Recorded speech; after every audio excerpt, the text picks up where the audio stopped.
Welcome back to Celtic State of Mind. I'm Paul John Dykes, and once again I'm joined by Stevie Mullen to look back on probably the finest 45 minutes we've seen from Celtic all season. Stevie, what did you make of that? Without a doubt the best 45 minutes of the season so far.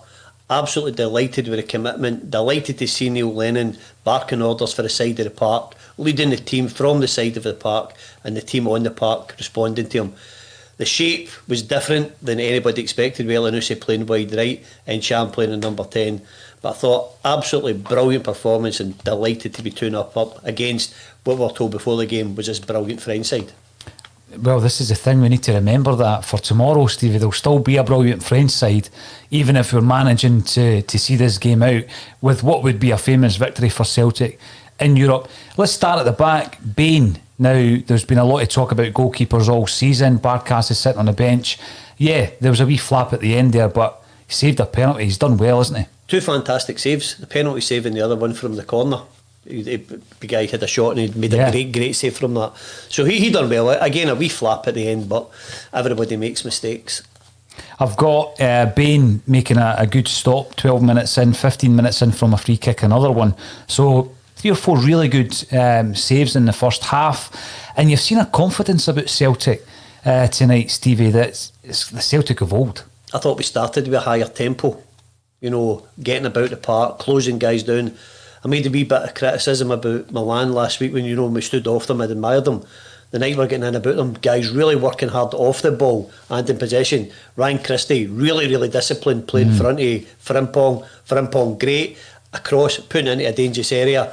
You know, we're getting goals, and Elyounoussi almost got a hat-trick from it, one of his crosses. He did. It was an excellent cross, actually, and I think when you look at the performance of Elyounoussi, let's jump forward to him. Best game I've seen him playing in a Celtic jersey so far. Great confidence, playing wide, helping Laxalt, or is Laxalt helping him to have a wee bit of freedom? But he's helping him defensively. Elyounoussi has been absolutely brilliant and well done. Great performance so far. Elyounoussi was one of these players, Stevie. I mean, I remember last season, you know, raving about him, you know, looking at him thinking, well, he's had a bad move to England, who, you know, Southampton signed him for 16 million after some brilliant performances in Europe for Basel.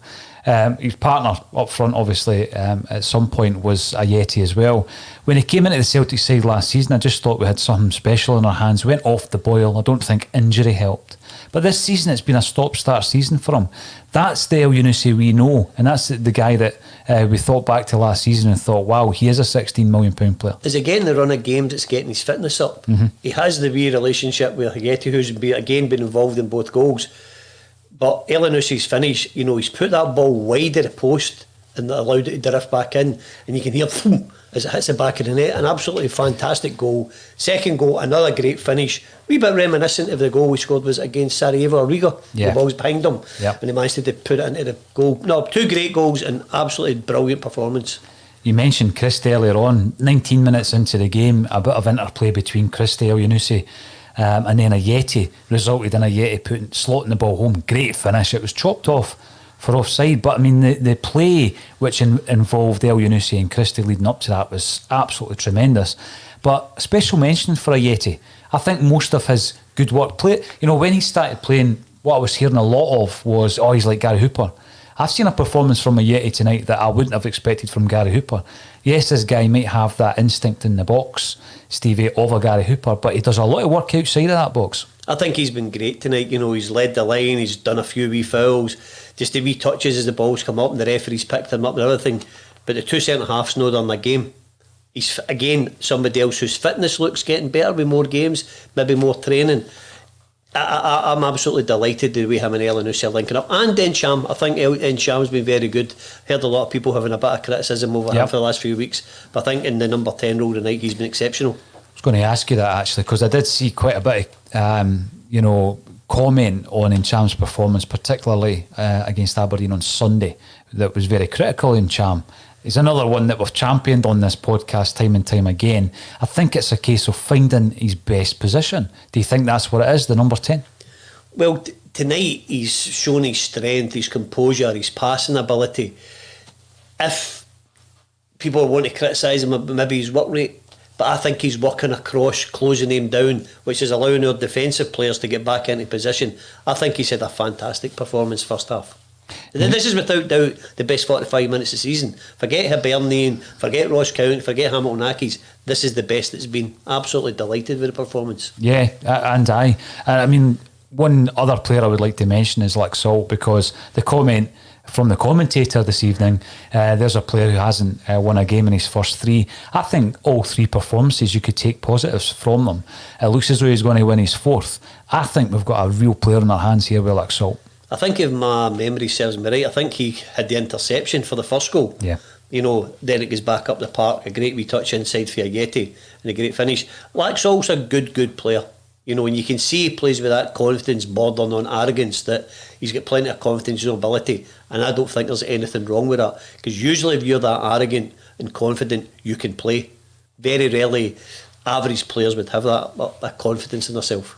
Now, after 3 games, Rangers, AC Milan and then Aberdeen, there was a huge amount of criticism not only for the players, Stevie, but for Neil Lennon himself. What's he done differently tonight that's impressed you? Right away, he picked an offensive side. Again, we spoke about it pre-match, that wouldn't have been my pick, you know, going to play such a good team. But he was brave enough, wise enough, and set them up in correct way. The biggest thing is how animated he is at the side of the park. Mm-hmm. I haven't seen that yet this season until tonight. And that's what I want from Neil Lennon. I want him leading the team from the side of the park. No sort of showing no emotion. If we're Celtic, we need to be on the front foot, and I think he's shown that from the side of the park tonight. I think this has started during the week. I mean, we spoke before the game, Stevie, about the press conferences and seeing a bit of bite back in Lenny and the way that he was, responding to some of the questions from the pundits. We've seen a return to the Lenny of old tonight on the sidelines as well. The big question, I guess, you find yourself 2-0 up against a quality side. How do we play this in the second half? I think we need to manage the game a wee bit better than what we did after we went even 3-2 up, and I know it's only for 6 minutes on Sunday. Is it too early, to go to the defensive shape? I don't really know, but we've got good defensive options. Do we shut the game out? They will now obviously try and break you down harder, so do we hit them on a break and keep the team? I would, if it was me, I'm more defensively minded, I would try and shut up shop. Now, yeah, absolutely. And when you're looking at some of these players that perhaps we've been wondering about the defensive qualities of Frimpong, he's looked defensively astute tonight. I think like Salt, and there's a comment coming in just in a moment, like Salt the same. He's very, very confident. He's a ball winner as much as anything. You spoke about that in the lead up to the opening goal, Stevie. Let's have a wee look at some of the comments coming through from people watching the bulletin either on Twitter, Facebook or on YouTube. First one up, Red Scotland, who seems to join every bulletin that we put out, Stevie. So welcome back. Come on, Lenny, you're the man. There's a bit of confidence growing back into the Celtic support, and quite rightly so, Stevie, after the last couple of weeks that we've had. I think everybody likes Neil Lennon being in charge. Nobody would question Neil Lennon, if he was playing with the same passion as what he's doing tonight. The performances up to tonight haven't been good enough. If we take this 45 minutes, it's a massive improvement. We spoke before the game about seeing some green shoots. Well, they're flourishing in it. We've got the flowers, we've got the full thing in this 45 minutes. But we need to grow with that. Mm-hmm. We can't have 45 minutes and then everything goes. If Neil Lennon can get his team playing that every week, I'm more than comfortable and confident that we'll turn everything around. And make people like me eat my words, Stevie. No, it's just not about making you eat your words, Paul. What we'd seen previous to this wasn't acceptable for Celtic Football Club in this really, really difficult season with the pressure on. We're now got a different scenario tonight, and it's absolutely marvellous. The two of us were shouting and bawling, yourself included. It wasn't as if, I'm going to have to make a defence. That's not what it's about. No. This is about opinions based on what we've seen previously and again tonight. We all want Neil Lennon to be in charge of the team if we can get that level of performance.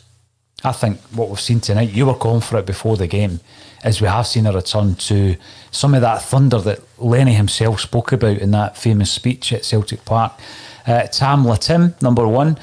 Can anything shred your nerves like being a Celtic fan? Well, you and I think I'm maybe shredding my throat after that, because not only did we score the 2 goals, we scored a goal that was chopped off, great finish by Yeti. And then there was the header from El Yunusi as well, which, if he just gets over that, it's even more comfortable. The only concern in the first half really was the penalty decision. I felt it was outside the box, Stevie. Again, it's just wee simple mistakes. Christopher Ayer lets the ball run through him. Duffy comes over, makes a innocuous challenge, and the guy throws himself. It's out of the box, they get a penalty. But again, great credit to Scott Bain. You know, after his pitiful effort for their second penalty on Sunday, he has a fantastic save tonight. Absolutely, and someone's making the point that had he not broken his finger, we would never have gone out and bought Barkas. It begs the question, we've got a £4.5 million goalkeeper on the bench. He's coming for some criticism, actually throughout the season, Steve, but we're going into a game on Sunday, and even if Barkas is fully fit, it would be difficult at this stage, if he has a similar second half, it would be difficult to change the position of Bain as number one for Sunday.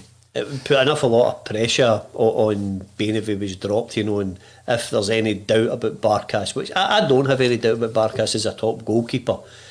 It's a brave decision for Neil to make. You know, if he is happy to bench a £4.5 million goalie, it's some boost to Scott Bain. But we've got both two good goalkeepers. You know, I would still think that the number one would be Barkas. Yep. Now we've got Kevin Joyce, 1888, commenting on Twitter. Long way to go, but what a great first half! Absolutely, very enjoyable tonight in the studio, Stevie. And Stephen James, welcome back, Stephen. And like Salt and Frimpong, excellent. I would echo those views.